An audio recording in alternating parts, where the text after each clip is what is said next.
This is the genealogy of Isaac, Abraham's son. Abraham begot Isaac. Isaac was 40 years old when he took Rebekah as his wife, the daughter of Bethuel the Syrian of Padam Aram, the sister of Laban in Syria. Now Isaac pleaded with the Lord for his wife because she was barren, and the Lord granted his plea, and Rebekah, his wife, conceived. But the children struggled together within her, and she said, "If all is well, why am I like this?" So she went to inquire of the Lord, and the Lord said to her, "Two nations are in your womb, two people shall be separated from your body. One people shall be stronger than the other, and the other shall serve the younger." So when her days were fulfilled for her to give birth, indeed there were twins in her womb. And the first came out red. He was like a hairy garment all over, so they called his name Esau. Afterward his brother came out, and his hand took hold of Esau's heel, so his name was called Jacob. Isaac was 60 years old when she bore them. So, so we know that if Islam wants to say that Rebecca was 3 years old when she was married to Isaac, well, now she's 23 years old having children. Yeah, and but it's saying she's 60 years old, so he's 60. Oh, he's yes. Yeah, Isaac is 60, and we believe that she was close to 20 when they got married. Yeah. We'll just say between 15 and 20. So 20 years later, she has children. So she's 35, 40 years old. Yeah. Okay. Which is, it's not too old to have children yet. But the fact that she is of age of having children, and she gives birth to these two guys, apparently fighting in her womb the whole time because she doesn't understand what's going on. Yeah. And she has Big Red first. His skin or his hair, he was a very hairy child, according to what they're saying here. And his brother comes out after him, but he's holding on to his heel. Apparently, just I'm not saying Esau was abnormal. I'm just saying Jacob comes out normal skin tone and all so far, from what it says here. Yeah. It's interesting. Though her reaction makes me think that perhaps twins were not a thing in her family. She doesn't know how it feels. She doesn't have any, and she's far away from her family to even tell her about anything. So she has no guidance there. But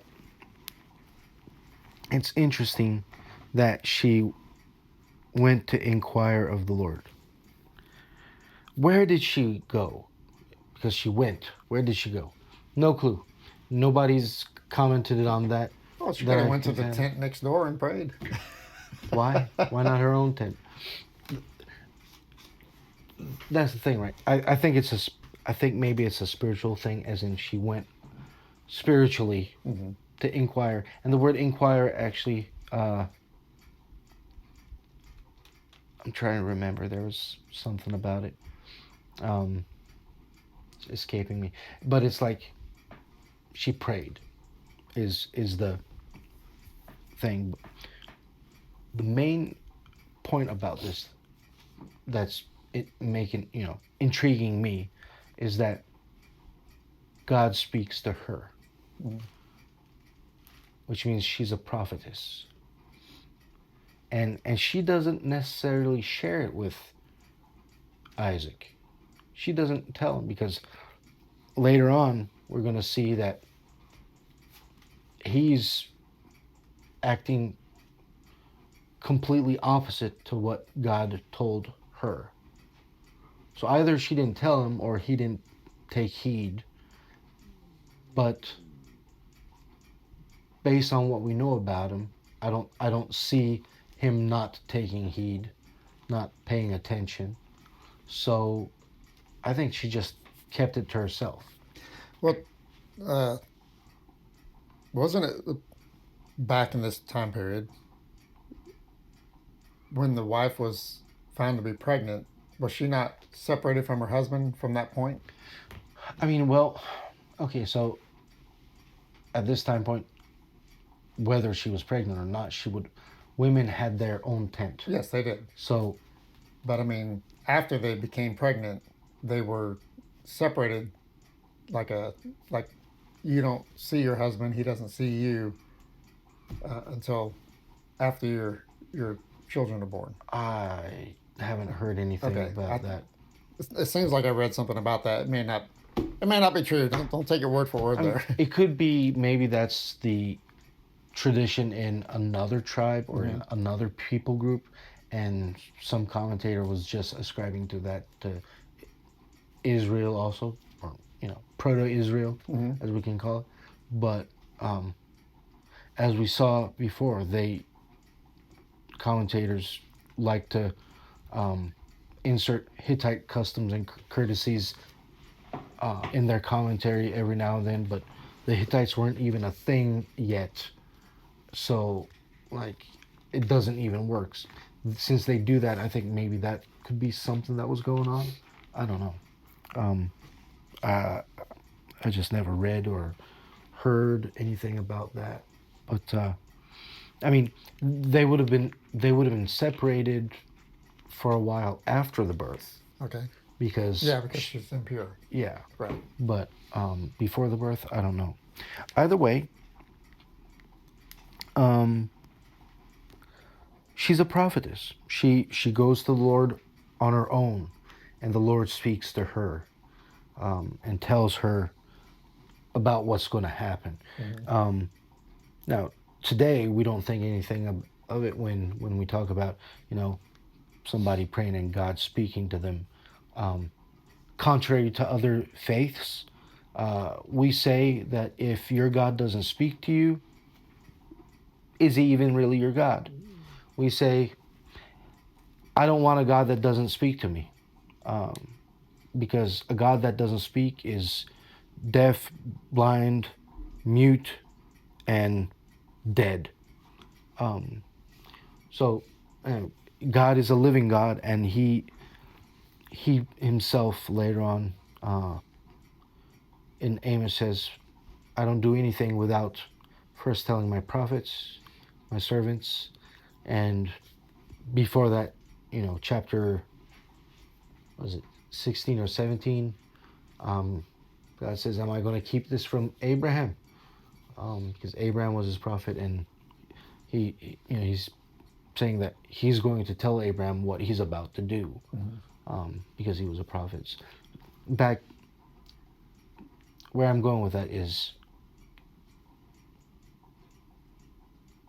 before Christ, God spoke specifically to his prophets and prophetesses, and that was kind of it.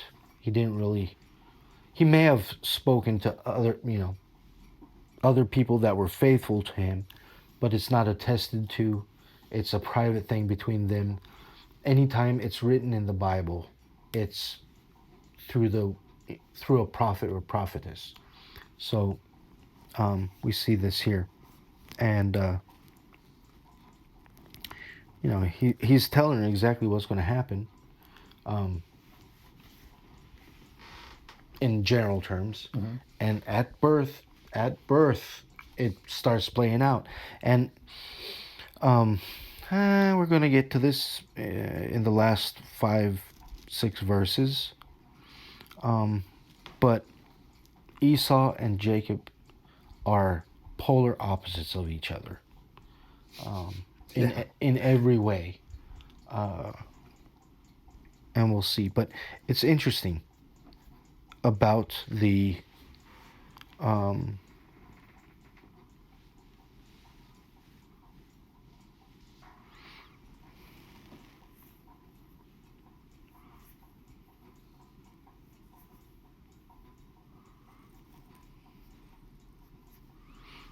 Okay. But yeah, it's all right. We can move on from that, I guess. That's it. Just let's pay attention to this. Like they're fighting in the womb. Why are they fighting? Because not every uh, pregnancy with twins or triplets are this hard. Mm-hmm. Kids don't always fight in the womb. They don't have raves, and go ham. So it's setting it up for the last few verses of this chapter. Yeah. Well, Um, I wonder what she was thinking when God told her that there's two nations in her womb. yeah. It's like she probably knows about Abraham, and the promise, Yeah. you know, but now she's being told that basically you're promised to have two nations Yeah. that are going to be at war with each other, and still, Yeah. Well. uh, I wonder how that played upon her knowing this, because it's sort of like Mary being told that she's going to have the Son of God. Yeah. I mean, how a person can handle stuff like that is like, and do you think about it continuously for the rest of your life with them? Uh, you know, it would just kind of blow my mind. Yeah. Knowing something like this. Uh It like what do you do with that knowledge? There's huh. like what do you do? My first inclination is okay, so I'm gonna make sure I'm gonna set them down and I'm gonna teach them everything I can. I'm gonna set them up intellectually, spiritually, as best as I can, To be nice to each other, and and so they don't war. you know. But then again, how like okay, so We're gonna. one's gonna be stronger than the other. Mm-hmm. All right, so okay, whatever. Like, what do you do?